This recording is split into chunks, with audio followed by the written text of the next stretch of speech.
नमस्कार दोस्तों, मैं मनीष आप सभी का स्वागत करता हूं योगेन साहू ऑनलाइन क्लासेस में। अमीन पटवारी का जो सेट 1 है वो हम लोगों ने देख लिया है ना। आज देखेंगे सेट 2 के बारे में। ये सेट कितना चलेगा सर, कोई एक कमेंट किया था, तो ये आपके 7 दिसंबर तक चलेगा भाई। जितना भी हम लोग से पॉसिबल है, जितना सेट ले पाए वो आपके लिए लेकर के आएंगे, ठीक है। दूसरा, कल देखो कुछ क्वेश्चन पूछा था मैं, है ना, तो उसका कमेंट में जवाब आया है भाई। बोला भी था जवाब देना, है ना।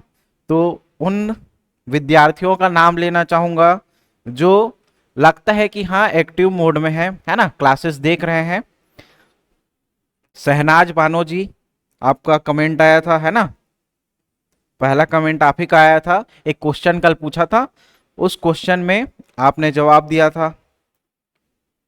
एक है सरिता देवांगन जी, उनका भी आया था, ठीक है। हेमंत, आपका भी आया था।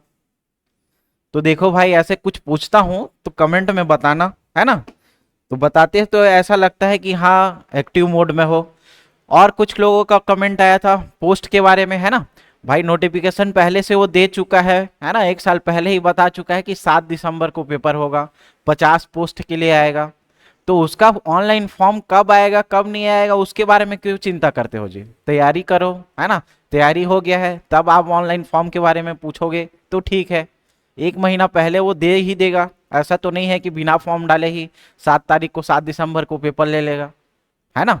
टाइम देगा उसके लिए, 1 डेढ़ महीना पहले से आ जाता है नोटिफिकेशन। सिलेबस भी पूरा डिक्लेयर कर देगा वो। लेकिन अभी जो फ्लो में अपन चल रहे हैं ना, उसी में चुपचाप अभी पढ़ते रहो। कब फॉर्म आएगा कब भरेंगे वो सब तो आपको डेली अपडेट कोई ना कोई दे ही देगा, है ना।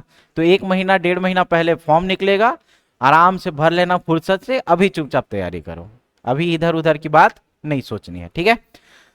तो वही अपना फॉर्मेट रहेगा। 50 क्वेश्चन का सीरीज है जिसमें आपको कंप्यूटर देखने को मिलेगा, छत्तीसगढ़ देखने को मिलेगा, इंडियन वाला पोर्शन देखने को मिलेगा, मैथ्स देखने को मिलेगा। और जहां तक ज्यादा संभव हो तो इस अमीन पटवारी में मैथ्स का पोर्शन ज्यादा रहने वाला है। जैसे आप हॉस्टल वार्डन में देखे हो, है ना, 150 का था उसको 100 कर दिया, उसमें से 25% सीधा सीधा मैथ्स का था। तो अमीन पटवारी में भी हो सकता है, पॉसिबिलिटी है कि मैथ्स का पोर्शन इसमें क्या रहे, ज्यादा रहे, ठीक है। उसके बाद छत्तीसगढ़ का पोर्शन रहेगा। तो दोनों आप अच्छे से स्ट्रॉन्ग करके रखे रहो। 15 नंबर के आसपास वो इंडियन का पूरा पार्ट देने वाला है, ऐसा अनुमान लगाया जा रहा है। ऐसा 100% इसमें सत्यता वाली बात नहीं है, ये सिर्फ हम लोग क्या कर रहे हैं, अनुमान लगा रहे हैं। जैसा हॉस्टल वार्डन का पेपर आया था, हाँ वैसे ही आ सकता है, ठीक है। समझ गए बात। चलो, तो अभी चुपचाप पढ़ाई करते रहो। कब फॉर्म आएगा ये सब आएगा उसके बारे में चिंता मत करो, कभी ना कभी आएगा, भर लेना, आराम से पढ़ते रहना, है ना। पहला क्वेश्चन देखो क्या है। 0.0 देखो 0.536 में ऊपर में क्या लगा हुआ है, बार लगा हुआ है। सबसे पहले तो ये बार का मतलब क्या होता है, बार मतलब होता है आवृत्ति, ठीक है, आवृत्ति। या आप लोग बहुलक पढ़े हो ना, तो उसी संख्या का बार बार रिपीट होना ही क्या है, ये बार जो ऊपर में साइन लगाता है उसका मतलब है कि इस संख्या के बाद, मतलब 0.536 का बार जो दिया है, इसका कहने का क्या मतलब है कि 0.5 के बाद ये संख्या जो दिख रहा है आपको 36 36 36 36, ये कब तक जाएगा भाई, अनंत तक जाएगा, ठीक है। लिखा तो नहीं रहता अनंत, लेकिन यहाँ क्या जाएगा, ये इन्फिनिटी तक जाएगा। जब भी ये संख्या लिखोगे उसके बाद इसमें क्या आएगा, 36 ही आएगा। तो बार का कहने का मतलब है उसकी आवृत्ति या उसकी बारंबारता। बार का मतलब क्या है, उसकी बारंबारता, मतलब वही संख्या बार बार फ्लुएंटली क्या होगा, रिपीट होते रहेगा, इसीलिए इसको शो किया जाता है बार से। इसका एक मतलब समझ गए, ठीक है। अब ऐसे क्वेश्चन को हल करने के 3 तरीके होते हैं, लेकिन जो एकदम सिंपलेस्ट तरीका है, मैथ्स में कुछ है ही नहीं, खाली जोड़ना है, घटाना है, गुणा है, भाग है, यही बताता हूं मैं। इसमें भी फॉर्मेट में बस वही करोगे, इसके अलावा कुछ और नहीं करना है, जो आप बेसिक से बना पाते हो। देखो अभी इतना ज्यादा मैं ट्रिक के ऊपर नहीं बता रहा हूं आपको, क्वेश्चन का आंसर थोड़ा बेसिक मजबूत हो जाएगा तो ट्रिक अपने आप, वो ट्रिक क्या है, बेसिक से ही बन के आता है, लेकिन नाम क्या दे देते हैं उसका, ट्रिक हम लोग, है ना। तो ऐसा ट्रिक नाम का कोई जादू की चीज नहीं रहती है, बस वो बेसिक से आपको 3-4 स्टेप को काट देगा, एक ही स्टेप से आंसर निकालेगा, वो होता है ट्रिक। तो बेसिक के ऊपर ध्यान दो ज्यादा, ट्रिक हमेशा भूल जाओगे, है ना, हर किसी के साथ ऐसी होता है। तो देखो सबसे पहले ये इस क्वेश्चन को सॉल्व कैसे करोगे, जो आप दिया है उसको क्या करो, देखो बीच में प्लस का चिन्ह है ना, तो जोड़ते जाओ। मतलब पहले देखो क्या दिया है, 0.536, इसमें बार दिया है ना, तो 3 पेयर तक आप बनाना, 1 पेयर हो गया, 2 पेयर हो गया, 3 पेयर हो गया, ये 3 पेयर तक बनाना आप। फिर प्लस बोल रहा है, मतलब जोड़ना है किसको, 0.92 को, 0.92 के बार में है ना, तो 92 92 92, ये 3 पेयर हो गया, एक संख्या छोटा है इसलिए इसमें और एक 9 रख दो, ठीक है। फिर देखो तीसरा टर्म क्या बोल रहा है, 0.053, 0.054 है ना, 0.054, तो ये 0 तो इसमें बार नहीं है, मतलब ये एक ही बार आएगा। उसके बाद देखो ये 54 में बारंबारता है, मतलब इसका रिपीटेशन होगा, 54 54 54, 3 का पेयर बनाना हो बोला। अब इन सबको क्या कर दो, जोड़ दो, यही आपका क्या निकल जाएगा, आंसर निकल जाएगा, सबको जोड़ने के लिए बोला है। तो ये सिंपलेस्ट तरीका रहता है इसका, ठीक है। इसको दूसरे तरीके से, है ना, दूसरे तरीके से 5 से ही 36/99 करके भी बना सकते हो, ये मेथड नंबर 2 रहता है, ठीक है। लेकिन ये तरीका आपको नहीं सिखा रहा हूं, इससे होगा क्या, पूरा सब चीज कंफ्यूजन में जाएगा। कुछ इसमें से हाँ है, तरीका सही है, निकाल सकते हो आंसर इससे भी, लेकिन ये तरीका कभी भी मत अपनाना। मैं हर चीज का आपको 2 से 3 तरीका बताऊंगा, लेकिन जो सिंपलेस्ट तरीका होगा उससे आपको क्वेश्चन को बनाने के लिए बोलूंगा। तो देखो जोड़ना तो आता है, बचपन से यही काम कर रहे हैं, है ना, तो ये वाला तरीका क्या करोगे इसमें फॉलो करना।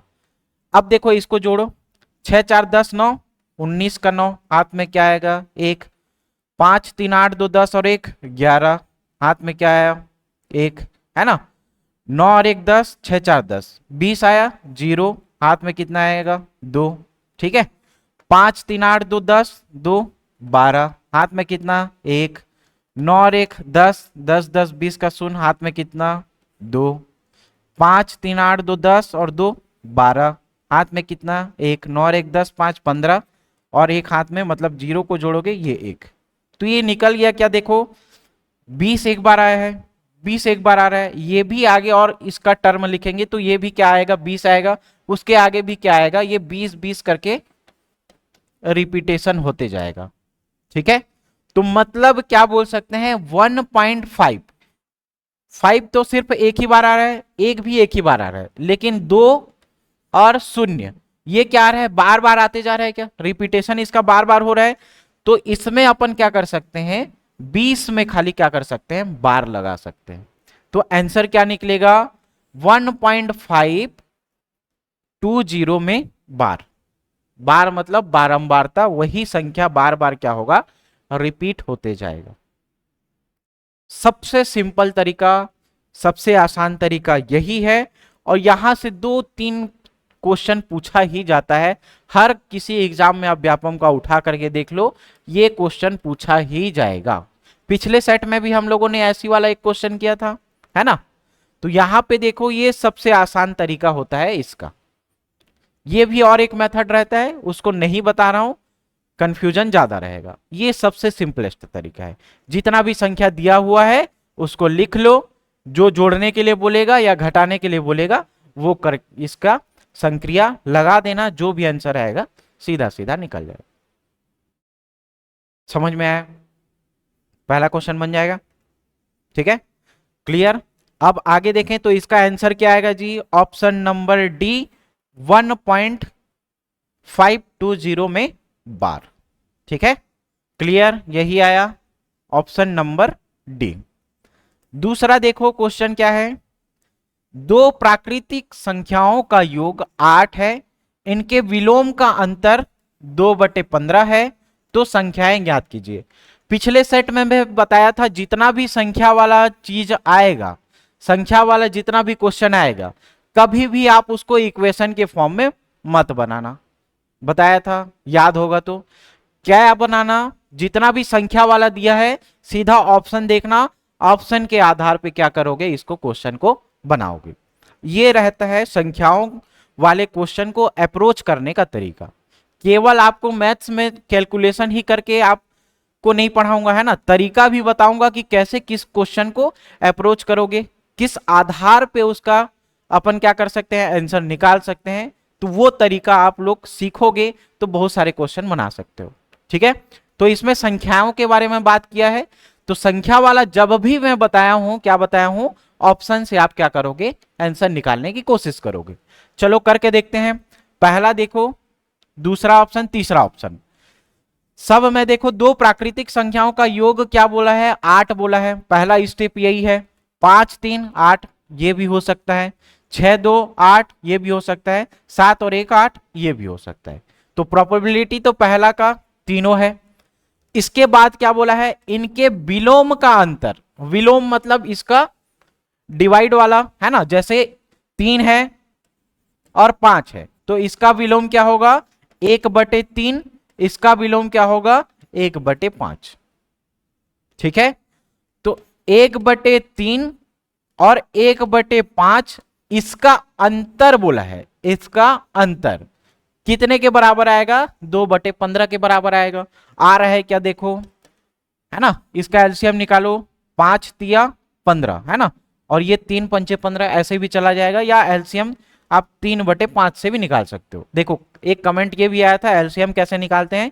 तो एलसीएम निकालने के दो तरीके रहते हैं, जो अपन बचपन में 3 5 पढ़े है ना, 3 1 कम 5 आया, फिर क्या किए, 1 और 1, तो 5 तिया 15, ये एलसीएम क्या निकाल गया, 15। ये एक तरीका होता है ना, जिसको हम लोग पढ़ते आ रहे हैं। एक होता है फैक्टर मेथड। ये फैक्टर वाला क्या है जी, 5 का जो बड़ा संख्या है, जो बड़ा संख्या है उसके गुणनफल को लिख लो।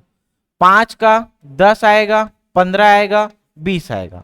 अब देखो ये बड़ा संख्या का फैक्टर अपन को मिल गया, तो छोटा संख्या कौन सा है जो इससे कट जाएगा, 10 से कट रहा है क्या, 3 का पहाड़ा 10, 3 के पहाड़ा में 10 आता है, नहीं आता, तो ये ऑप्शन कट गया। 3 के पहाड़ा में 15 आता है क्या, 3 चौ 12, 3 पंचे 15, यही क्या हो सकता है, इसका एलसीएम हो सकता है। 20 आएगा क्या, नहीं होगा। और भी इसके फैक्टर में आएंगे, लेकिन जो सबसे छोटा फैक्टर होगा वही उसका क्या कहलाएगा, एलसीएम कहलाएगा। ठीक है, तो ये एक तरीका है, लेकिन ये आप लोग जानते हो तो ये ज्यादा सिंपल रहेगा, इसको फॉलो करना, है ना। ये बहुत प्रैक्टिस के बाद आता है, तो इसको अभी फॉलो मत करना, है ना, हम लोग का हैबिट हो गया इसीलिए हम लोग ये तरीका यूज करते हैं, लेकिन आप लोग ये तरीका यूज मत करना, यही वाला मेथड यूज करना। ठीक है, तो 3 पंचे 15, 3 का कितने बार में जाएगा, 5 बार में जाएगा।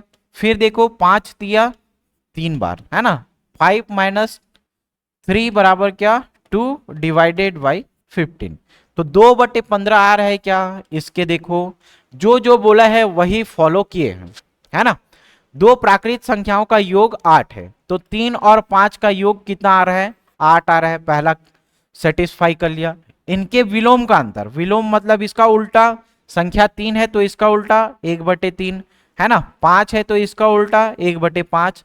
अब इनके विलोम का क्या बोला है, अंतर बोला है, अंतर। ठीक है, 1/3 माइनस 1/5 बराबर, देखो ये कितना आ रहा है, 5 तिया 15 एलसीएम, है ना। तो 5 में देखो ये 3 के पहाड़ा में 15 पढ़ो, 15 बार 15 को काटो तो कितना आएगा, 3 पंचे 15, और ये क्या आएगा 3। तो इन दोनों का डिवाइड क्या करोगे, माइनस करोगे तो कितना आएगा, 2/15, और यही आ रहा है क्या, इसका अंतर कितना आना चाहिए, 2/15।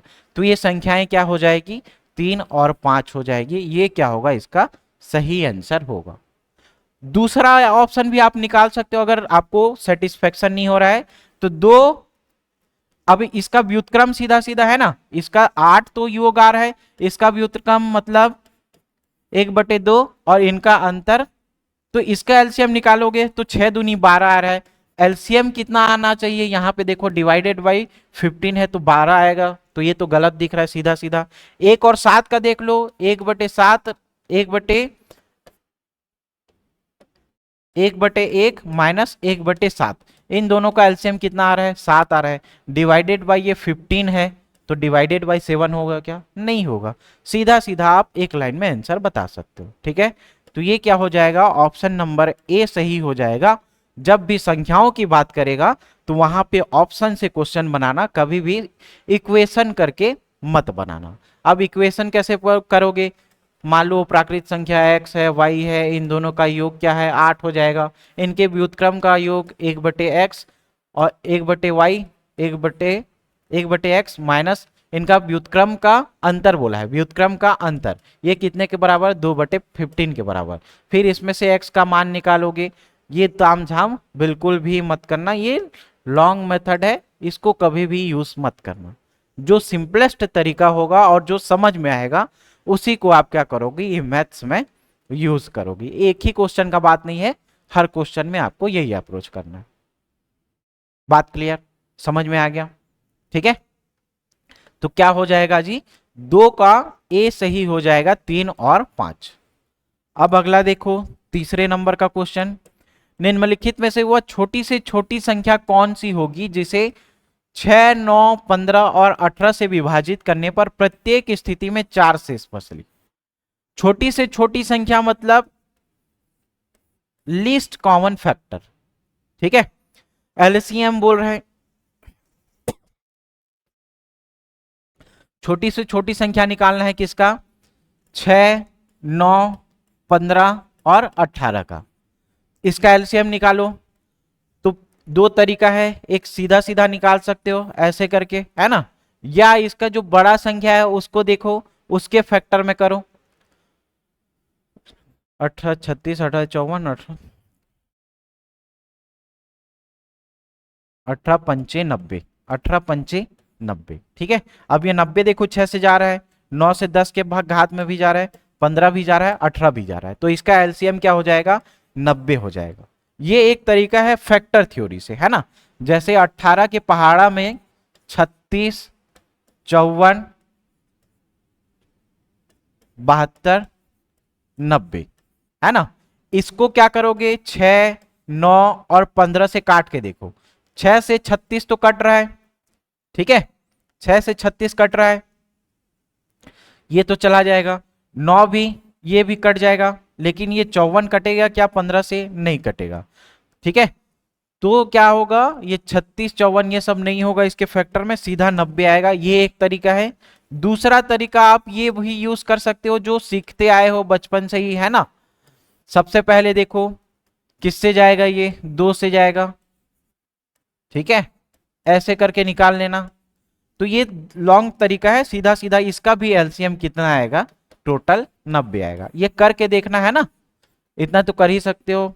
ठीक, तो इसका भी एलसीएम क्या आएगा? 90 आएगा। या तो दूसरे तरीके से या करोगे, बड़ा संख्या का फैक्टर निकालना जो छोटी संख्याओं से पूर्णतः विभाजित हो जाए, वही उसका क्या कहलाएगा? एलसीएम कहलाएगा। तो दोनों तरीका से ही एलसीएम कितना आएगा? 90 आएगा।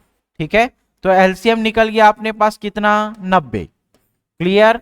अब बोल रहा है इसके साथ विभाजित करने के बाद प्रत्येक स्थिति में क्या बचे? सिर्फ 4 ही शेषफल बचे। मतलब इसमें से एक ही शेषफल बच रहा है, इसीलिए इसको क्या करेंगे? जोड़ देंगे। कितना आएगा? 94। 94 आया, कौन से ऑप्शन में है? देखो ऑप्शन नंबर सी में। ये क्या हो जाएगा? इसका सही आंसर हो जाएगा। मतलब वह छोटी से छोटी संख्या निकालना है जो 6, 9, 15 और 18 से विभाजित हो जाए और प्रत्येक कंडीशन में कुछ शेषफल बचेगा। मान लो प्रत्येक कंडीशन में 7 शेषफल बचता, यहां से एलसीएम कितना निकाले? 90। तो 90 में 7 जोड़ दोगे तो क्या हो जाएगा? 97।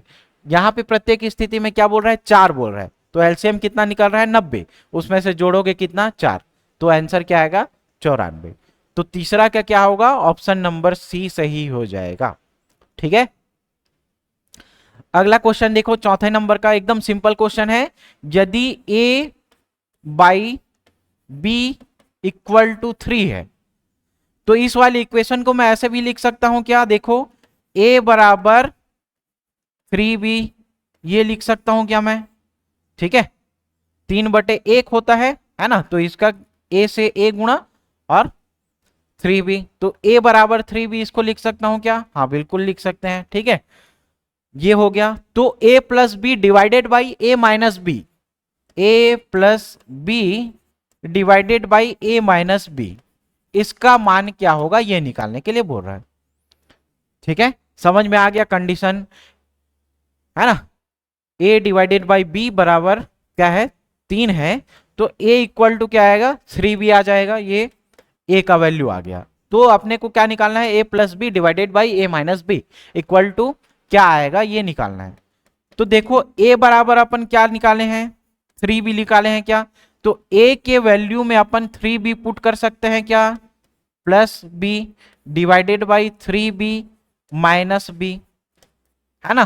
तो ये किसके वैल्यू के बराबर दिखेगा? 3b और 1b बराबर क्या दिखेगा?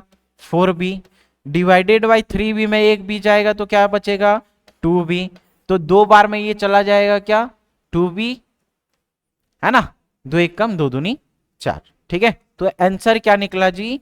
2 निकला। कहीं पे है क्या देखो ऑप्शन में?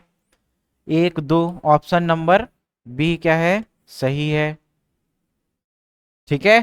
क्लियर, समझ में आया कैसे करना है? तो कोई एक स्टेटमेंट दिया है, उस वैल्यू को पुट करो, उससे क्या निकल जाएगा? आपका आंसर निकल जाएगा। क्लियर। नेक्स्ट देखो 5वें नंबर का क्वेश्चन क्या बोल रहा है? पिता और पुत्र की आयु का अनुपात 7:4 है। किसका अनुपात पूछ रहा है? पिता का। तो इसको मान लेते हैं अपन, क्या हो जाएगा? 7x। इसका शॉर्ट ट्रिक है, लेकिन शॉर्ट ट्रिक अभी नहीं बताऊंगा, है ना। अभी 2-4 क्लास आप बेसिक समझो, फिर शॉर्ट ट्रिक से कैसे निकाल सकते हैं, फट से आंसर आएगा, उसके बारे में अभी मत सोचो। बेसिक से अभी पहले करो, ट्रिक हमेशा काम नहीं आता भाई, है ना। तो बेसिक क्या है ये देख लो। और पुत्र की आयु कितना बोल रहा है? 4x, है ना। अनुपात में अगर उसको x माने तो पिता और पुत्र की आयु का अनुपात, पिता का आयु का अनुपात कितना? 7 दिया है, तो 7x, पुत्र का क्या कर सकते हैं? 4x, ठीक। ये तो पहला स्टेट, पहला खत्म, पहला पोर्शन। अब देखो क्या बोल रहा है? उनकी आयु का गुणनफल, इनकी जो आयु है 7x, इनका गुणनफल 4x, ये कितने के बराबर है? 1008 के बराबर है।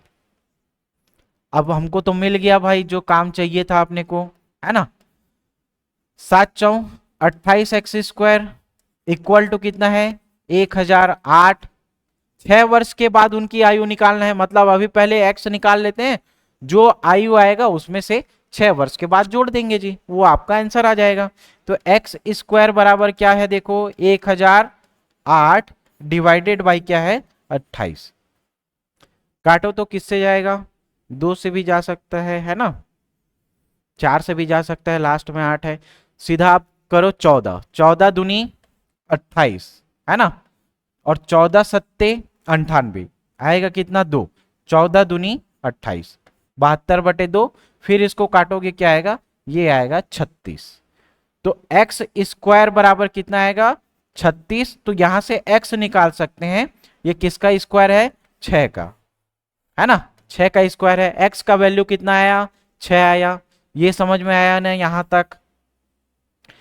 पिता और पुत्र के आयु का अनुपात 7 और 4 दिया है, तो पिता का 7x, पुत्र का कितना है? 4x। अब क्या बोला? इनकी आयु का गुणनफल 1018 है। 7x इंटू 4x बराबर कितना है? 1018। 7×4 28x स्क्वायर बराबर 1018 आया। अब इसमें से x का वैल्यू निकाल लो, है ना। 1018 डिवाइडेड बाई 28, x का वैल्यू कितना आएगा? 6 आएगा। अब x का वैल्यू आ गया, तो इस x के वैल्यू में रख दो।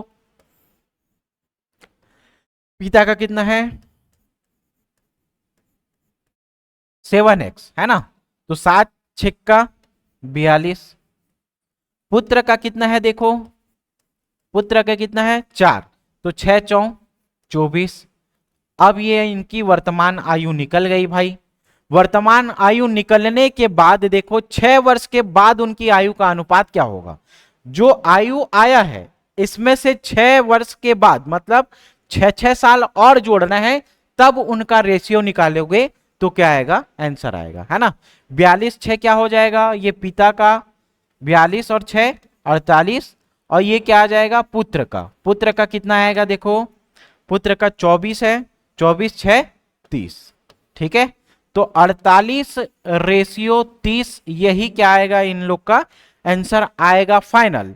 लेकिन यहां पे देखो किसी ऑप्शन में है क्या, तो अब इसको क्या करना पड़ेगा, काटना पड़ेगा भाई, ठीक है। किससे जाएगा देखो, 3 से जाएगा क्या, 3 एक कम 3 छक्का 18, ठीक है, 3 दहाम, ठीक है, 3 एक कम 3 छक्का 18। अब ये किससे जाएगा, 2 से जाएगा, 2 पंचे 10, 2 अट्ठे 16, 8 रेशियो 5, कौन से ऑप्शन में है देखो, 8 रेशियो 5, ऑप्शन नंबर बी दिख रहा है क्या, 8 रेशियो 5, ये सही होगा, ठीक है। कैसे कैसे आया, समझ में आया ना।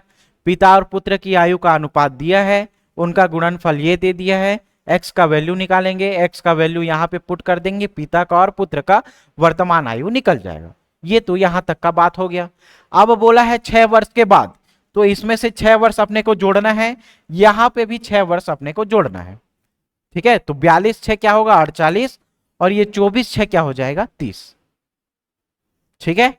अब इन दोनों का रेशियो निकाल दो, है ना।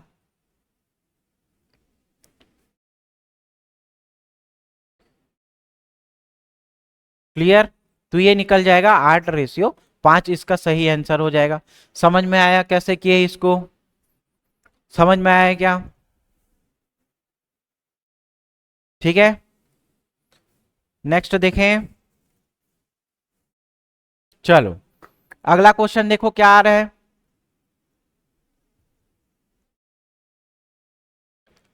कितने वर्षों में 12% वार्षिक दर से 3,000 रुपए का साधारण ब्याज 1,080 रुपए हो जाएगा। एकदम सिंपल सा क्वेश्चन है, क्या पूछ रहे हैं, कितने वर्षों में 12% वार्षिक दर से 3,000 रुपए का साधारण ब्याज 1,080 रुपए हो जाएगा। तो आप लोग फॉर्मूला जानते हो कौन सा भाई, साधारण ब्याज बराबर क्या होगा, मूलधन गुणित दर गुणित समय बटे क्या होता है 100, बस इसी में पुट कर दो। साधारण ब्याज कितना हो रहा है, बोल रहे हैं साधारण ब्याज 1,080 रुपया हो जा रहा है ना। कितने मूलधन में, 3,000 रुपए, 3,000 रुपए का साधारण ब्याज 1,080 रुपए हो जाता है। कितने परसेंट वार्षिक दर से बोला है, तो 12% वार्षिक दर से, है ना। कितने वर्षों में, ये टी ही अपने को क्या करना है, निकालना है, डिवाइडेड बाय क्या हो जाएगा 100। तो यहां से देखो 2 जीरो ये कैंसिल हो जाएगा, 2 जीरो ये कैंसिल हो जाएगा, ये 1 जीरो कैंसिल हुआ, ये 1 जीरो कैंसिल हुआ, 12 सत्ते 84, 12 अट्ठे 96, 12 निया क्या होगा 108, 12 निया 108, क्या क्या बचा है, तो 9 बराबर 3 इंटू टी, यही बचा है क्या, 9 बराबर 3 इंटू टी, 3 तिया 9 करके भी कर सकते हैं, है ना, 3 तिया 9, ये बराबर टी के बराबर आया। तो टी या समय कितना लगा देखो, समय कितना लगा, 12% वार्षिक ब्याज दर से 3,000 रुपए का साधारण ब्याज 1,080 रुपए हो जाएगा। तो कितने वर्षों में हो जाएगा, हो जाएगा ये 3 वर्षों में।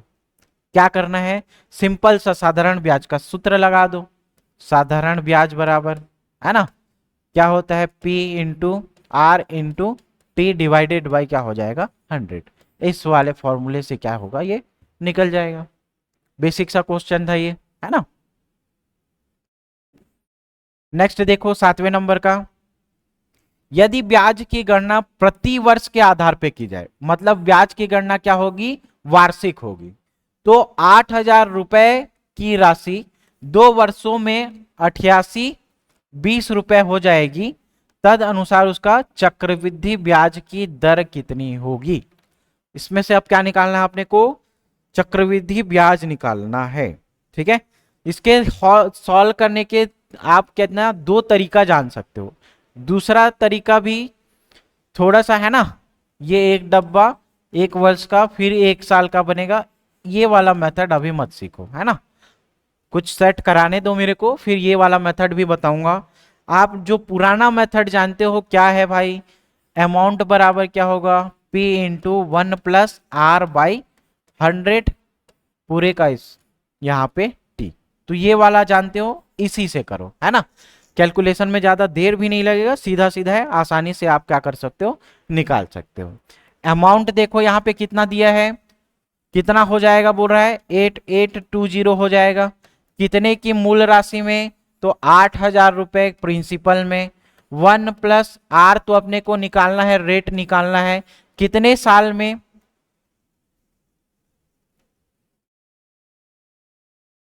2 साल में, है ना, कितना दिया है देखो, 2 वर्षों में, कितने वर्षों में, 2 वर्षों में। यहां से एक चीज कर सकते हो क्या, ये जीरो कट सकता है, ये जीरो कट सकता है, कितना बचा है, 882 इक्वल टू 800 1+R/100 का स्क्वायर बचा है। ये देखो किससे कटेगा, 2 से भी कट जाएगा, 2×4=8, है ना, और ये क्या है, 2×4=8, 2×4=8, 2×1=2, ठीक, 1+R/100 का स्क्वायर। अब यहां पे देखो तो ये किसी का स्क्वायर के फॉर्म में भी दिख रहा है क्या, 441 divided by 400 equal to 1+R/100 का स्क्वायर। जब यहां पे स्क्वायर है तो इसको भी अपन क्या कर सकते हैं, स्क्वायर बना सकते हैं। तो ये 20 का स्क्वायर दिख रहा है, ये 21 का दिख रहा है, 21/20 का ये क्या दिख रहा है जी, स्क्वायर दिख रहा है, 1+R/100 का स्क्वायर दिख रहा है। तो ये स्क्वायर और ये स्क्वायर कैंसिल हो जाएगा, और जो यहाँ पे एक है वो आके इधर पलट के क्या हो जाएगा, 21/20-1, है ना, 21/20-1 हो जाएगा।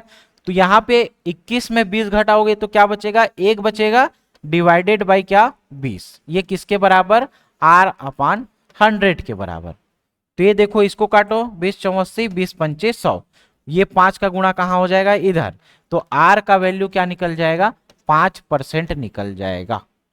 R का वैल्यू कितना निकल जाएगा, 5% निकल जाएगा। समझ में आया ना ये कैसे हुआ, तरीका रहता है, लेकिन अभी उसको नहीं बता रहा हूं, है ना, अभी यही तरीका याद रखे रहो।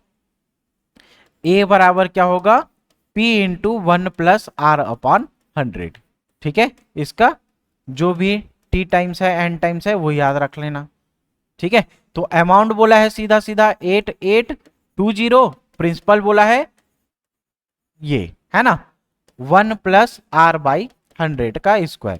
तो यहां पे क्या करना है बोला हूं मैं, ये जीरो से काटो, ये जीरो, ये किसका देखो, 2 से फिर काटोगे, ये कितना आएगा, 400, और ये कितना आएगा, 4×4=1, 441, है ना, फिर 441/400 करोगे बराबर 1+R/100 का स्क्वायर। तो ये भी देखो 21/20 के स्क्वायर के फॉर्म में दिख रहा है, तो ये पूरा वैल्यू 21/20 हो जाएगा, बराबर 1+R/100 हो जाएगा। इस एक को इधर लाओगे तो 21 - 20/20 होगा, ये क्या होगा, 21 - 20/20। कहने का क्या मतलब है, पूरा वैल्यू 1/20 के बराबर हो जाएगा, बराबर R/100, है ना। तो ये 5 बार में जाएगा तो 5% क्या आ जाएगा, इसका आंसर आएगा, ठीक, समझ में आया। ऑप्शन नंबर डी, एकदम बेसिक तरीका से ये बता रहा हूं, शॉर्टकट ट्रिक भी रहता है, लेकिन शॉर्टकट ट्रिक इसका नहीं बता रहा हूं भाई अभी, है ना, 2-3 क्लासेस जाने दो, हर सेट अपन करेंगे यहाँ पे, तब मैं आपको यहाँ से ट्रिक बताना स्टार्ट करूंगा। अभी जो आपको बेसिक आता है उसी से बनाओ। देखो कितना मिनट लगेगा, 2 मिनट से भी ज्यादा क्वेश्चन नहीं लगेगा ये, है ना, और व्यापक के पास सफिशियंट टाइम देता है भाई, ऐसा नहीं है कि नहीं देगा, ठीक। अब देखो 8वें नंबर का क्वेश्चन, ये एवरेज से क्वेश्चन मिक्सचर एंड एलिगेशन वाले से लिया गया है। कैसे बनेगा ये देखो, कोई भी 2 कंपाउंड का वैल्यू दिया रहेगा, उसका एवरेज वैल्यू दिया रहेगा, तो जो एवरेज वैल्यू दिया रहेगा उसमें से ज्यादा या कम है उसको घटाना है। कहने का क्या मतलब है, देखो 32 किलो की चीनी और 37.50 किलो की चीनी को किस अनुपात में मिलाने पर मिश्रण का मूल्य कितना हो जाएगा, 34.50 किलो होगा। तो देखो एक का वैल्यू कितना दिया है 32, 32 किलो की चीनी, और एक चीनी का वैल्यू कितना है 37.50 किलो की चीनी हो, उसको किस अनुपात में मिलाएं कि मिश्रण का मूल्य कितना हो जाएगा, बोल रहा है 34 रुपए। मतलब ये एवरेज वैल्यू, इस वैल्यू और इस वैल्यू दोनों कंपाउंड को मिलाया जाए तो उसका जो कंपाउंड बनेगा उस कंपाउंड की वैल्यू दिया है ये 34 रुपया। ठीक है, एक लोकल चीनी है एक हाई चीनी है, दोनों को मिला दिया जाएगा। एक लोकल चीनी का वैल्यू कितना है 32 रुपया, जो अच्छा चीनी है, अच्छा प्रोडक्ट वाला चीनी है, उसका मूल्य है 37 रुपया। तो कोई एक आएगा बोलेगा एकदम सस्ता चीनी है, घटिया वाला है, घटिया क्वालिटी का है, इसका नहीं लूंगा, इसका भी नहीं लूंगा, ज्यादा क्वालिटी का है मतलब ज्यादा दाम है। तो दुकानदार क्या करेगा, दोनों को मिक्स कर देगा। दोनों को मिक्स करने के बाद एक वैल्यू देगा, चाहे वो 34 रुपया दे 35 रुपया, उसको लोग अच्छे से खरीदेंगे, है ना। तो वही बोला है कि एक चीनी का वैल्यू 32 रुपया किलो है, एक चीनी का वैल्यू 37.50 का रेट है। अब जब इन दोनों को मिला दिया जाता है तो इसका एवरेज वैल्यू कितना आता है, तो ये बोलेगा 34.50 रुपए। ठीक है, 34.5 रुपए, 34.5 रुपए। अब यहां से क्या करना है, इस वाले वैल्यू से इस वाले वैल्यू से आप क्या करोगे, यहां पे निकालोगे जी। अब यहां पे ध्यान क्या देना है, जो औसत वैल्यू आया है, इसको एलसीएम मेथड भी बोलते हैं, है ना। जो औसत वैल्यू आया है, इस औसत वैल्यू में से अगर ये बड़ा संख्या है तो इसको क्या करोगे, अब देखो इसको क्वेश्चन को बता रहा हूं मैं, जैसे ये बड़ा संख्या है ये छोटा संख्या है, तो हमेशा बड़ी संख्या में से छोटी संख्या को आपको क्या करना पड़ेगा, घटाना पड़ेगा। तो 37.5 रुपये में 34.5 रुपया घटाओगे, कितना बचेगा, 3 रुपया बचेगा क्या। अब देखो इन दोनों वैल्यू में ये वैल्यू छोटी है, ये वैल्यू बड़ी है, तो इस बड़ी संख्या में से हमेशा क्या करोगे, छोटी संख्या को घटाओगे, कभी भी माइनस के फॉर्म में नहीं आएगा भाई। हमेशा याद रखना, ये एवरेज वाले मेथड में निकालोगे तो कभी भी वैल्यू माइनस के फॉर्म में नहीं आएगा। ठीक है, तो ये बड़ी संख्या है, बड़ी संख्या में छोटी संख्या को घटाओगे, कितना निकलेगा, 3। अब इन दोनों में से बड़ी संख्या कौन सी है, देखो बड़ी संख्या ये है, तो इस बड़ी संख्या में से छोटी संख्या को घटाओगे, कितना बचेगा, यहां से निकलेगा 2.5। ठीक है, तो फाइनल इन दोनों का रेशियो कितना आया, 3:2.5 आया है जी। यही क्या हो जाएगा, आंसर हो जाएगा। अगर आंसर में ये अनुपात नहीं दिया गया है तो इसके गुणनफल में कोई देखो, 3 का अनुपात, 3 का अगर 2 से गुणा करें कितना आएगा 6, और 2.5 का गुणा करें तो कितना आ जाएगा 5। इन दोनों रेशियो में से कोई एक रेशियो है तो वही क्या होगा, इसका आंसर होगा। ये रेशियो नहीं दिया है तब इसका गुणा 2 से कर दो, 3 से कर दो, 4 से कर दो, जो अनुपात रहेगा वही क्या होगा, इसका आंसर होगा जी। देखो ये 3 और 2.5 है, कहीं पे नहीं है ना, तो इसको नहीं लेंगे। 6:5 है क्या, कहीं पे देखो 6:5, यही ऑप्शन क्या होगा, ऑप्शन नंबर डी इसका सही होगा। ठीक है, आया बात समझ में, क्लियर कैसे बनाना है ये रेशियो वाला क्वेश्चन। ठीक, चलो नेक्स्ट देखते हैं 9वें नंबर का क्वेश्चन।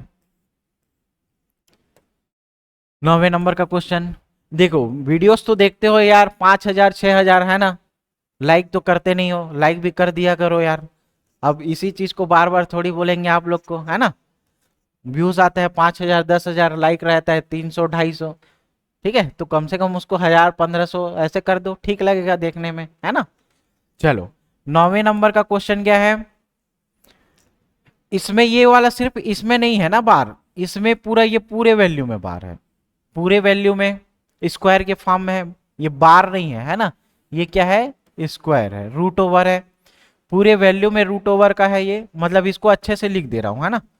देखो ये इस टाइप का है, तो इसको ऐसे मत समझना कि सिर्फ ये 0 में रूट है, क्या लिखा है 0.01, है ना, प्लस 0.0064, ये पूरे के में रूट है। ठीक है, ये उसका एक्चुअल क्वेश्चन है। अब देखो इसका मैं पहले सेट में भी क्वेश्चन कराया था, तो क्या बताया था, हमेशा रूट में क्या देखना, पेयर देखना बोला था, क्या पेयर देखना बोला था। तो ये देखो, ये एक पेयर दिख रहा है, दो पेयर दिख रहा है।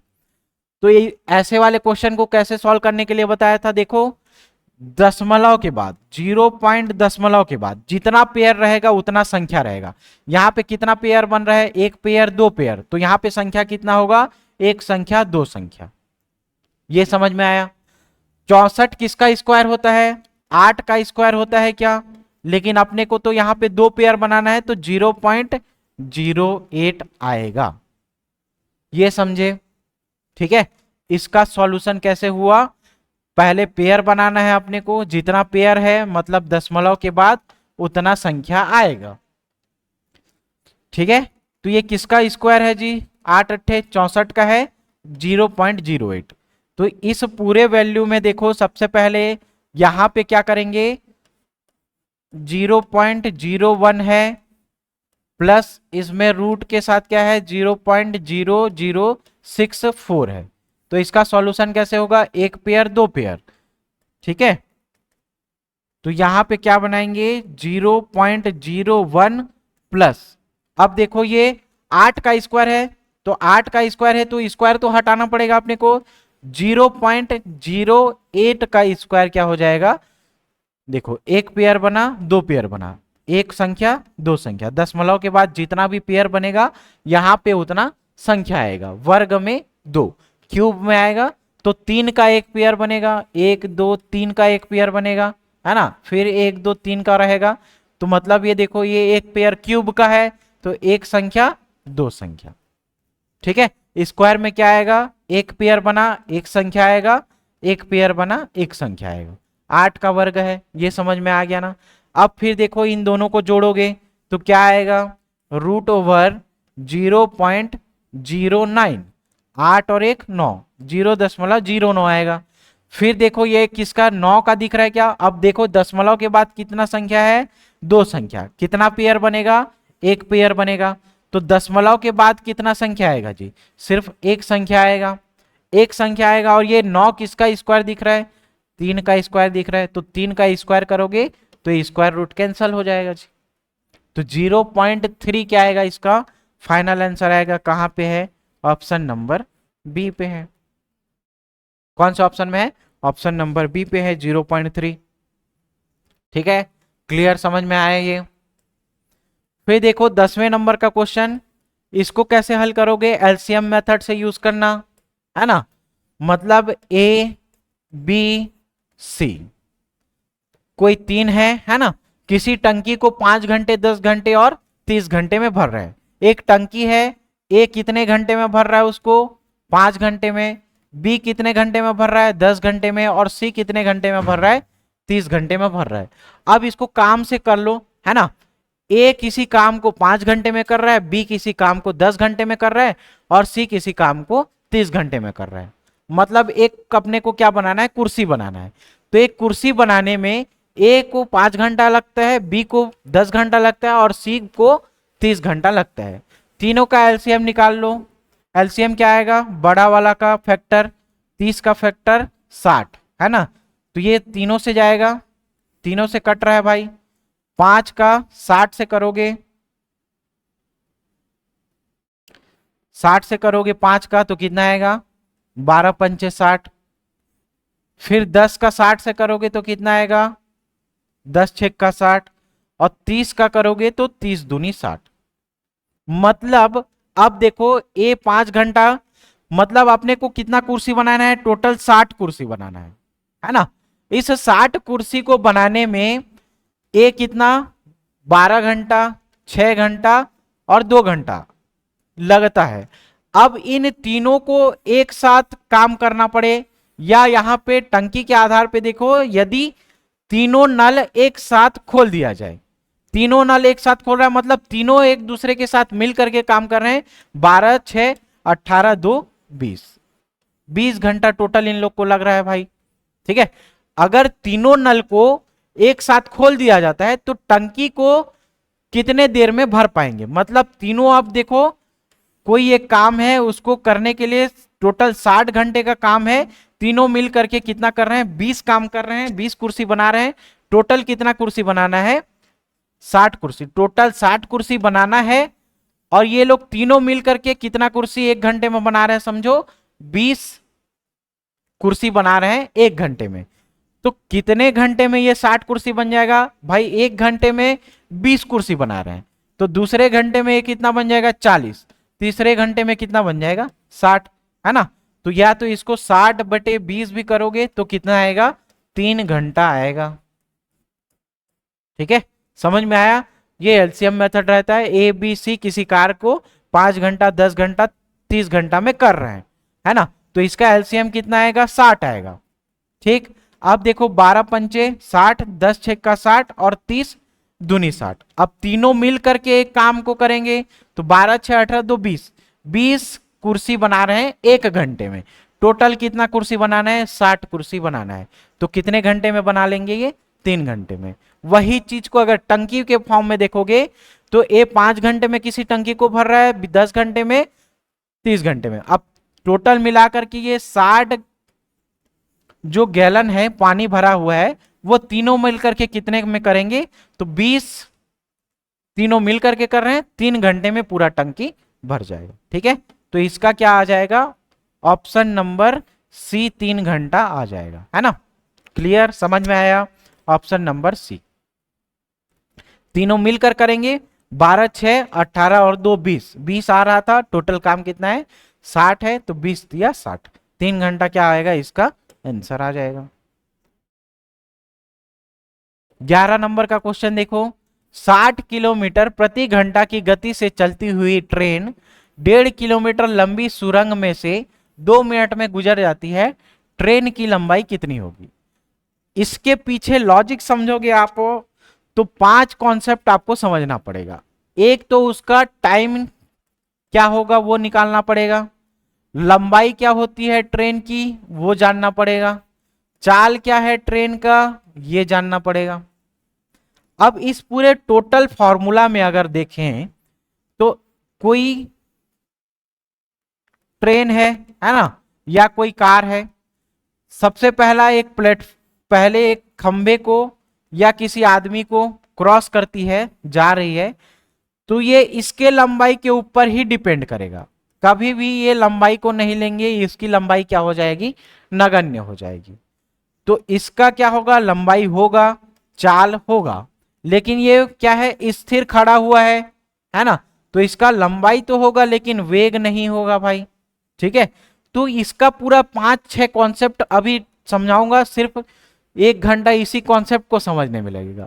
इसका एक तरीका बता रहा हूं, टोटल टाइम को आप क्या करोगे, L1 plus L2 divided by V1 plus minus V2, इससे क्या करोगे, इसी एक फॉर्मूले से पूरे ट्रेन का 7 से 8 जो टाइप बनता है पूरा खत्म हो जाएगा इस एक तरीका से। तो टोटल टाइम बराबर क्या होगा, उसकी जो लंबाई है लंबाई का योगफल divided by V1 plus minus V2, मतलब एक दूसरे के ऐसे जा रहे हैं तो क्या हो जाएगा, प्लस होगा, और एक दूसरे के विरुद्ध हो रहे हैं तो वो क्या हो जाएगा, माइनस हो जाएगा। ठीक है, क्लियर। इस वाले फॉर्मूला से आप क्या करोगे, इस वाले क्वेश्चन को लगाओगे। ठीक है, अब देखो 60 किलोमीटर प्रति घंटा की गति से चलती हुई एक ट्रेन 1.5 मीटर लंबी सुरंग को, अब सुरंग गति करेगा कि स्थिर में रहेगा भाई, तो सुरंग कभी भी गति नहीं करेगा, वो तो स्थिर रहेगा, मतलब V2 की चाल क्या हो जाएगी, V2 की चाल 0 हो जाएगी, वो तो स्थिर रह रहा है ना। 2 मिनट में गुजर जाती है, तो ट्रेन की लंबाई कितनी होगी, ट्रेन की लंबाई दिया हुआ है और ये सुरंग की लंबाई, तो यहां पे देखो सुरंग की लंबाई दिया है, क्या सुरंग की लंबाई कितनी है, 1.5 किलोमीटर, सुरंग की लंबाई कितनी है 1.5 किलोमीटर। ट्रेन की लंबाई दी ही है, क्या ट्रेन की लंबाई तो अपने को निकालना है, चलो ट्रेन की लंबाई को x मान लेते हैं अपन। तो यहां पे लंबाई वाले फॉर्मूला में देखो टोटल टाइम बराबर L1 प्लस L2, L1 का वैल्यू क्या है x है और L2 का वैल्यू कितना है, देखो 1.5 किलोमीटर है, 1.5 किलोमीटर है, समझ में आ गया। Divided by V1 plus V2। V2 तो सुरंग है, सुरंग गति करेगा क्या? सुरंग तो स्थिर रहेगा, वो चिड़िया उड़, पंखी उड़, साइकिल उड़ वाला है ना, बचपन में खेले हो ना, तो कभी कभी बोलते हैं सुरंग उड़, सुरंग कभी उड़ेगा? वो स्थिर है, ना चलेगा ना उड़ेगा, है ना। हाँ वो अलग बात है, अगर घटिया इंजीनियर बनाया है तो उड़ सकता है पुल, है ना। ठीक, तो सुरंग कभी चलेगा क्या, गति करेगा? नहीं करेगा। तो सिर्फ V1 की गति, मतलब ट्रेन की गति ही अपने को लेना है। ट्रेन की गति कितना है? 60 किलोमीटर। और यहां पे टाइम देखो कितना दिया है, 2 मिनट में गुजर जाता है, 2 मिनट में गुजर रहा है। अब मिनट को अपन को घंटे में चेंज करना है तो क्या आएगा? 2/60। चलो इसको देख लो, है ना। सबसे पहले क्या फॉर्मूला यूज करना है? टोटल टाइम बराबर L1 plus L2 divided by V1 plus minus V2। ठीक है, यहां पे देखो टाइम कितना लग रहा है, 2 मिनट में, है ना। तो मिनट को अगर घंटे में चेंज करना है तो 2/60 यूज करेंगे, है ना। ये होगा। अगर सेकंड में चेंज करते तो 2 गुणित क्या हो जाएगा? 60 हो जाएगा। तो सेकंड में गुणा होगा और घंटे में क्या होगा? डिवाइडेड बाई जो हो जाता है भाई। तो 2/60 ये क्या है? घंटा बराबर L1 प्लस L2। देखो L1 का क्या था? X था क्या? L2 का क्या है? देखो सुरंग की लंबाई कितना है? 1.5 किलोमीटर है। डिवाइडेड बाई इसका V1 प्लस V2 कितना है? देखो वेग तो पहले का ही काउंट करेंगे, ट्रेन ही चलेगा, सुरंग तो नहीं चलेगा। तो ये क्या हो जाएगा? 60। तो यहां से देखो ये 60 कैंसल, ये 60 कैंसल, बचा कितना? बचा कितना है जी? देखो 2 बराबर x प्लस 1.5 किलोमीटर। तो x की वैल्यू क्या आ जाएगा? 1.5 इधर खिसकाओगे 2 में तो 0.5 किलोमीटर ये क्या निकल जाएगा? आंसर निकल जाएगा 0.5 किलोमीटर आंसर। लेकिन देखो ये मीटर में दिया है तो इसको मीटर में चेंज कर लो भाई, x की वैल्यू मीटर में चेंज कर लो, है ना। तो इसको 0.5 को मैं 5/10 भी लिख सकता हूं क्या? और ये किलोमीटर को मीटर में चेंज करना है तो गुणित 1000। तो यहां से देखो ये कैंसल, ये कैंसल, कितना निकला? 500 मीटर। क्या निकला? 500 मीटर। एक्स का वैल्यू कितना है? 500 मीटर। कहां पे है? ऑप्शन नंबर बी में है, देखो। ठीक है, एक्स का वैल्यू कितना निकल गया? 500 मीटर। समझ में आया ये वाला? ठीक है, तो इस फॉर्मूले का यूज करना है, टोटल टाइम बराबर टोटल लंबाई बटे उसकी चाल। ठीक है, यहां से क्या करोगे? ये निकाल लोगे भाई इसको। अगला देखो 12 नंबर का क्वेश्चन। इस वाले क्वेश्चन में कैसे करेंगे? जो लगातार दो संख्याओं का गुणनफल होगा। चलो इसको अपन दूसरे तरीके से भी देख लेते हैं, है ना। एक ये देखो 6 ऋण √6 ऋण √6 डेश डेश इंफिनिटी तक जाएगा।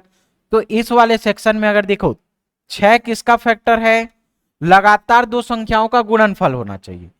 6 तो देखो 1 गुणित 6 भी हो सकता है, 1 गुणित 6 भी हो सकता है ना। या तो ये क्या हो सकता है? 2 गुणित 3 हो सकता है। लेकिन इस वाले फैक्टर को नहीं लेना है। क्यों नहीं लेना है? क्योंकि ये क्रमागत नहीं है। तो क्रमागत जो है वो देखो 2 गुणित 3, ये क्या दिख रहा है अपने को? क्रमागत दिख रहा है। ठीक है, तो इसके इस गुणनफल को लेना है। अब इसमें से आपको माइनस चिन्ह देखना है और प्लस चिन्ह देखना है। अगर यहां पे माइनस है तो दो क्रमागत संख्याओं में से छोटी संख्या जो होगी वही क्या होगा? उसका आंसर होगा। अगर यहां पे प्लस रहता तो यहां पे देखो प्लस है, मतलब बड़ी संख्या क्या हो जाएगा? इसका आंसर हो जाएगा। ठीक है, अब देखो यही सेम फॉर्मूला इसमें लगाओ। 30 है तो 1 गुणित 30 हो सकता है ना। फिर देखो 5 गुणित 10,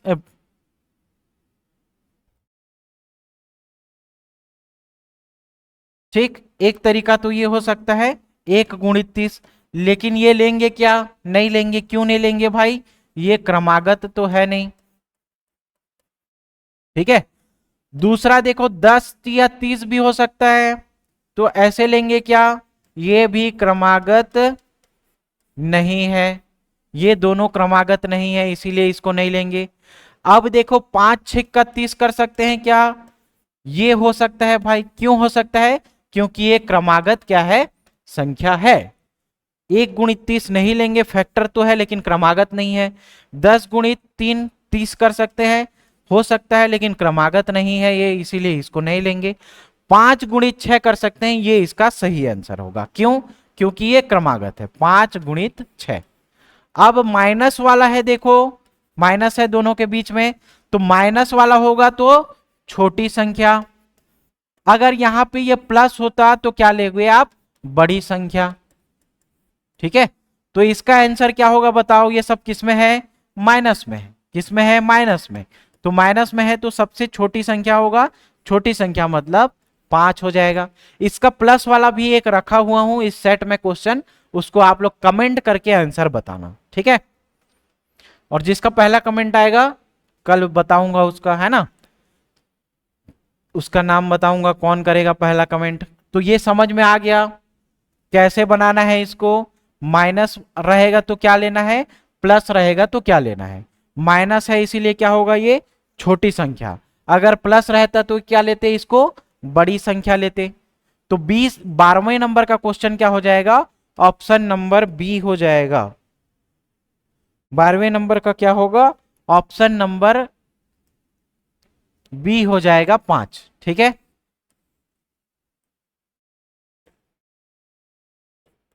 13वां देखो, संख्या दी हुई है उसमें से उसका प्लेस वैल्यू और फेस वैल्यू, दो वैल्यू होता है, एक होता है उसका प्लेस वैल्यू और एक होता है उसका फेस वैल्यू। ये क्या पूछा है, स्थानीय मान।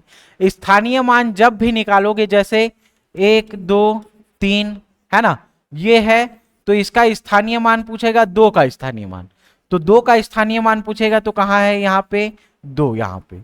लेकिन उसके बाद कितनी संख्या है उसको आप क्या मानोगे, यहाँ पे जैसे ये 2 दिया है ना, तो 2 के बाद भी और संख्या रहेगी, 2 डिवाइडेड बाय यहाँ पे क्या रखोगे, 1 0। तो ये कौन सा हो जाएगा, दहाई का अंक, है ना। तो ऐसे ही आप यहाँ पे देखो संख्या जो दिया हुआ है 136205, लेकिन ये 205 किसका है भाई, ये दशमलव में है। तो इसमें से किसका स्थानीय मान पूछा है, 5 का, ठीक है, 5 का स्थानीय मान पूछा है। तो यहां पे देखो क्या करना पड़ेगा, स्थानीय मान निकालने के लिए ये 5, दशमलव के बाद देखो 2 संख्या है, तो इसको ऊपर में तो 5 लिखोगे, डिवाइडेड बाई देखो ये क्या लिखोगे, 1 2 0 आपको लिखना पड़ेगा। दशमलव के बाद कितना शून्य, 1 0 2 0। तो ये देखो कौन सा है स्थान दिख रहा है, इसका 100वां हिस्सा दिख रहा है क्या, 100वां हिस्सा दिख रहा है। नहीं समझे क्या, इसको देखो अच्छे से समझो, है ना। जो भी संख्या दिया हुआ है 1362.05, तो इसमें से 5 का स्थानीय मान अपने को निकालना है। 5 का स्थानीय मान कहां पे, पहले वैल्यू देखो दशमलव के बाद है क्या, हाँ दशमलव के बाद है, तो दशमलव के बाद है, ये ऊपर में तो 5 लिखेंगे, लेकिन दशमलव के बाद क्या करते हैं जानते हो, है ना आप लोग, कितना, 1, अब उसके बाद जितना जीरो है 1 0 2 0। ये 5 कौन से स्थान पे है, देखो 100वें नंबर, दशमलव के बाद 100वें स्थान पे, मतलब इकाई दहाई स्थान पे ये 5 स्थित है ना। तो ये कौन सा हिस्सा है, देखो ये इसका 100वां भाग, मतलब स्थानीय मान क्या हो जाएगा, इसका 100वां हो जाएगा, डिवाइडेड बाई 100 है ना, तो ये क्या होगा, उसका 100वां मान होगा। 14 जो दिख रहा है आप लोग को बता चुका हूं, इसका कमेंट में आंसर बताना आप लोग, ठीक है। ऐसा मेथड में बता चुका हूं, इसका कमेंट में आंसर बताना जी, क्या होगा आंसर। 14 का डेस करके यहाँ पे ABCD, जो भी आंसर होगा वो आपको कमेंट करके बताना है, ठीक है, समझ में आया। 14 नंबर का आप लोग आंसर बताना, ठीक। 15 नंबर का क्वेश्चन देखो, यदि A का 15% बराबर B का 20%, क्या बोल रहा है, A का 15% बराबर B का कितना दिख रहा है, 20%, है तो ए रेशियो बी अपने को निकालना है, ए रेशियो बी अपने को निकालना है। तो एक काम कर सकता हूं क्या, देखो सबसे पहले परसेंटेज यहां से काट दो, क्या बचा, ए गुणित 15 बराबर बी गुणित 20। अब देखो ये 5 से भी कट सकता है क्या, 5 तिया 15, 5 चौ 20। अब क्या बचा, अब क्या बचा, ए गुणित 3 बराबर बी गुणित 4। अब देखो ये बी को नीचे ले आओ, 3 को उधर ले जाओ, तो ए बटे बी बराबर 4 बटे क्या दिख रहा है 3। यही क्या है उसका रेशियो है क्या, और वही पूछ रहा है ए रेशियो बी बराबर कितना होगा, 4:3। यही क्या होगा उसका फाइनल आंसर होगा। कहां पे है देखो भाई, 2:3 है क्या, नहीं। 3:2 है क्या, ये भी नहीं है। ऑप्शन नंबर डी 4:3, 4:3, 4:3, ये क्या होगा इसका आंसर हो जाएगा। तो ये सेकंड सेट का, सेट 2 का 15 मैथ्स का क्वेश्चन है। अगले वीडियो में इसके जीएस सेक्शन वाले क्वेश्चन को अपन देखेंगे, ठीक है। तो ऐसा ही फॉर्मेट रहेगा, एक बार अपन टोटल जो 50 क्वेश्चन का सेट रहेगा उसमें से मैथ्स को अलग देख लेंगे, उसके बाद जीएस सेक्शन को अलग देखेंगे, ठीक है। वीडियो को लाइक करना भाई, कमेंट करना, इसका आंसर बताना, 14 नंबर का कमेंट करके आंसर बताना और वीडियो लाइक करो, ठीक है। फिर अपन ये इसके जीएस सेक्शन को कल डील करेंगे और अच्छे से और डिटेल से आपको टॉपिक वाइज मैथ्स देना है, टॉपिक वाइज आपको स्टडी करना है। तो उसके लिए योगेंद्र साहू ऑनलाइन क्लासेस के द्वारा अलग से कोर्सेस चलाए जा रहे हैं, टेस्ट सीरीज चलाए जा रहे हैं। टेस्ट सीरीज में आपका फायदा क्या है कि आपको पर्टिकुलर मैथ्स का एक एक टॉपिक का वहां पे क्वेश्चन देखने को मिलेगा, ठीक है। डेट वाइज रहेगा, 10 तारीख से टेस्ट स्टार्ट हो रहा है भाई, ठीक है। तो वहां पे टॉपिक वाइज मैथ्स रहेगा, जैसे मैथ्स का पहला 5 चैप्टर है ना, संख्याओं के गुणनफल जोड़ घटाना, यहां से सब क्वेश्चन रहेगा। वर्गमूल घनमूल से रहेगा, करनी घातांक से रहेगा, सिंप्लीफिकेशन से रहेगा। तो वैसे टॉपिक दिए रहेंगे, वो शेड्यूल को मैं कल बता दूंगा, है ना। आप टेस्ट सीरीज भी वहां से देख सकते हैं। तो मिलते हैं अगली कक्षा में, है ना, जीएस वाले सेक्शन को लेकर के। थैंक यू, धन्यवाद।